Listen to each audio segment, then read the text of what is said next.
ஒரு பெரிய செல்வந்தருக்கு ஒரு நண்பர் இருந்தார். அவர் ரொம்ப கேர்லெஸ்ஸா நடந்துக்கிறனால என்ன பண்ணாருன்னா, பேனாக்கள நெறைய வாங்கி வச்சிருப்பாரு. ஏன்னா, பேனாவ எல்லா இடத்துலயும் தொலைச்சுட்டு வந்துருவேன்னு சொல்லிட்டு, ரொம்ப விலை குறைவான பேனாக்கள வாங்கி வச்சிருந்தாரு. இவர் எப்படியாவது வாழ்க்கையில முன்னேற்றத்துக்குள்ள நடத்தணும்னு சொல்லி நெனச்ச அவர் நண்பர் என்ன பண்ணாராம், "நீ ஒரு தங்கத்தில பேனா வாங்கு" அப்படின்னு சொல்லி அவர தங்கத்தில பேனா வாங்க வச்சாங்க. 6 மாதம் கழிச்சு அவர பார்க்கும்போது, "இந்த பேனாவ வச்சிருக்கியா? இல்ல தொலைச்சுட்டியான்னு?" கேட்டோன்னே, "இல்ல அந்த பேனாவ நான் பத்திரமா வச்சிருக்கேன். அது மட்டும் இல்லாம, இப்ப நான் வாழ்க்கையில நெறைய ஒரு முன்னேற்றத்துக்குள்ள வந்திருக்கேன். நான் ஒரு என்னுடைய பிசினஸ்ல ஒரு உயர்வுக்குள்ள வந்திருக்கேன்னு" சொல்லி சொன்னாங்களாம். வேதத்தில ஒரு வார்த்தை சொல்லப்பட்டிருக்கு. "என் கட்டளைகளையும், என் போதகத்தையும் உன் கண்மணியைப் போல காத்துக்கொள். அப்பொழுது பிழைப்பாய்."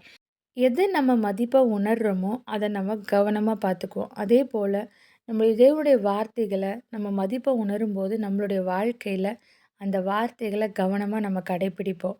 அந்த வார்த்தைகள கவனமா கடைப்பிடிக்கும்போது, உண்மையாலுமே உயரமான இடங்களுக்கு நம்ம செல்வோம். God bless you.